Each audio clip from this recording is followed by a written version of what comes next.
Para saudara dan saudari yang Tuhan cintai, selamat pagi dan selamat bertemu lagi dalam renungan harian dari Paroki Santo Petrus dan Paulus Sargapura, edisi hari Rabu tanggal 4 Mei 2022 dalam masa Paskah yang ketiga. Mengawali hari yang baru ini, kita hendak mendengar dan merenungkan sabda Tuhan. Marilah sebelum kita mendengar dan merenungkan sabda Tuhan, kita berdoa. Dalam nama Bapa dan Putra dan Roh Kudus. Amin. Allah Bapa Maha Mulia, semoga kami selalu terbuka untuk menerima sabdamu, dan ajarilah kami memenuhi kehendak-Mu seturut teladan Putramu terkasih yang kini sudah mulia serta duduk di sisi kanan-Mu. Bersabdalah ya Tuhan, kami siap untuk mendengarkan. Terpujilah Engkau Bapa, Putra dan Roh Kudus, ini dan sepanjang segala masa. Amin.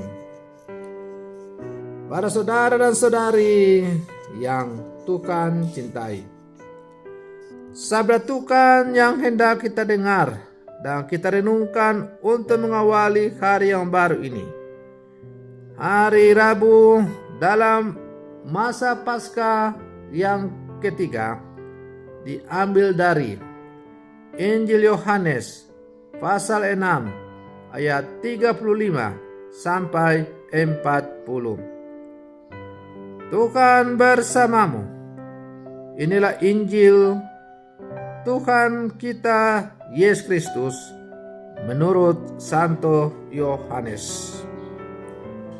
Di rumah ibadat di Kapernaum, Yesus berkata kepada orang banyak, "Akulah roti hidup.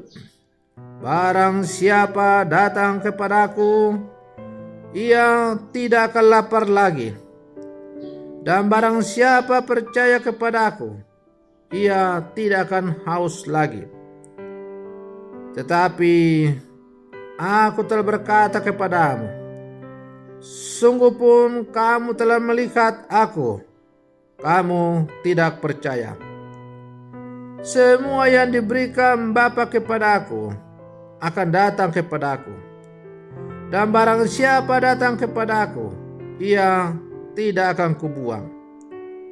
Sebab aku telah turun dari surga bukan untuk melakukan kehendakku, tetapi untuk melakukan kehendak Dia yang telah mengutus aku. Dan inilah kehendak Dia yang telah mengutus aku, yaitu supaya dari semua yang telah diberikannya kepadaku, jangan ada yang hilang, tetapi supaya kubangkitkan pada akhir zaman. Sebab inilah kehendak Bapa-Ku, yaitu supaya setiap orang yang melihat Anak dan percaya kepadanya beroleh hidup yang kekal, dan supaya Aku membangkitkannya pada akhir zaman." Demikianlah sabda Tuhan.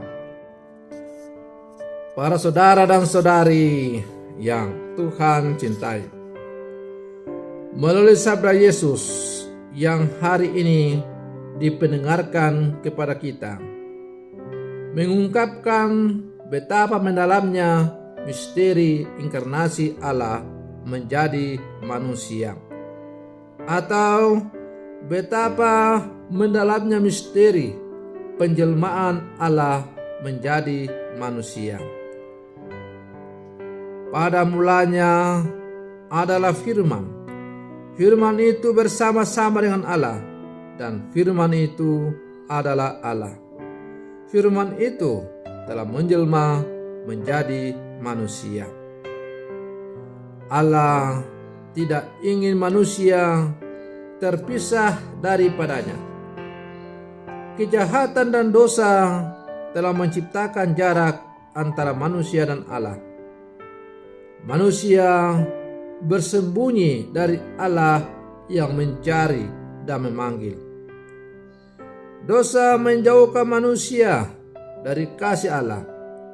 Allah datang ke dunia sebagai manusia untuk memperhatikan seluruh hak ihwal tentang misteri kelahirannya, serentak memperlihatkan visi hidup yang benar kepada kita.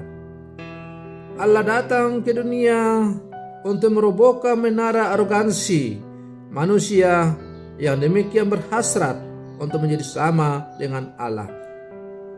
Karena arogansi inilah yang menyebabkan bencana bagi manusia, yang menyebabkan banyak tragedi, pertikaian, dan perang.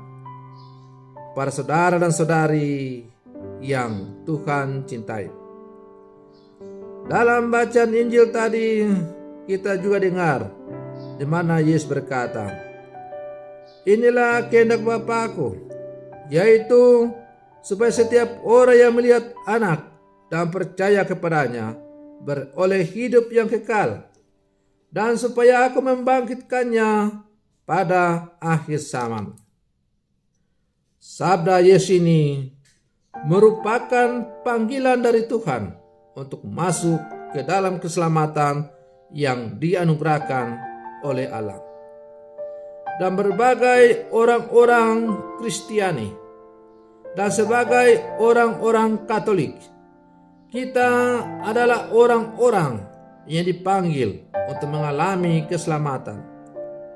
Panggilan keselamatan itu untuk menjadi manusia baru, yakni hidupnya dalam terang. Demikianlah semestinya kita sebagai murid-murid Kristus. Kita adalah orang-orang yang hidup di dalam terang.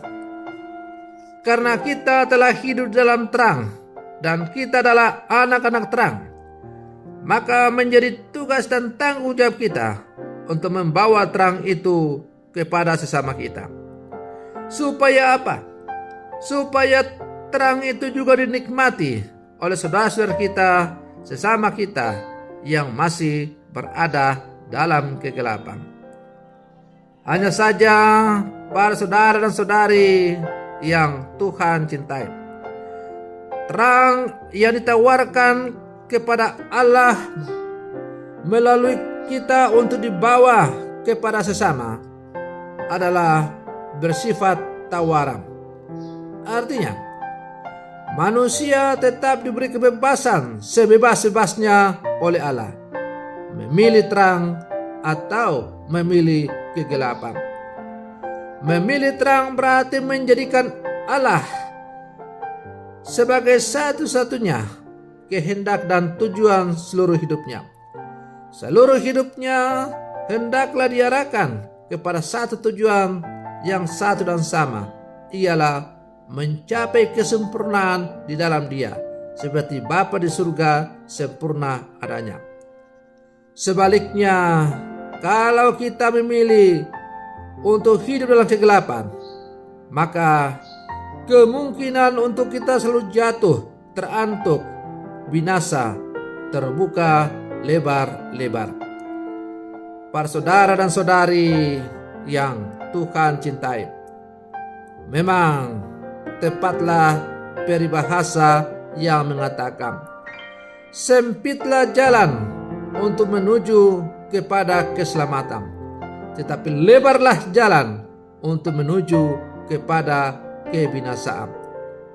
Mengapa untuk menuju kepada keselamatan itu jalannya sempit? Karena kalau jalan itu sempit, kita pasti akan berhati-hati supaya kita jangan masuk lubang, supaya kita tidak jatuh, atau supaya kita tidak celaka karena menabrak orang lain. Karena kehati-hatian itulah, maka kita akan selamat.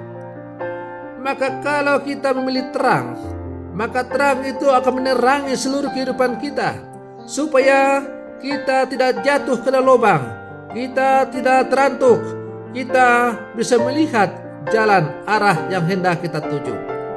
Tapi sebaliknya, kalau kita hidup dalam kegelapan, meskipun jalan itu lebar, tapi karena gelap, maka kita tidak bisa melihat lubang, kita tidak melihat orang lain.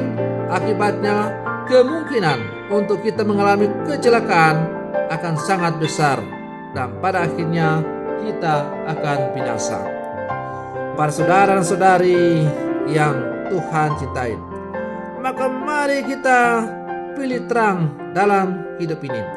Kalau kita telah memilih terang sebagai bagian dari hidup kita, maka mari kita hidup dalam terang itu, dan jadikan terang itu, yaitu Tuhan sendiri, sebagai satu-satunya penuntun jalan dalam seluruh kehidupan kita. Semoga demikian. Selamat pagi, Tuhan Yesus memberkati.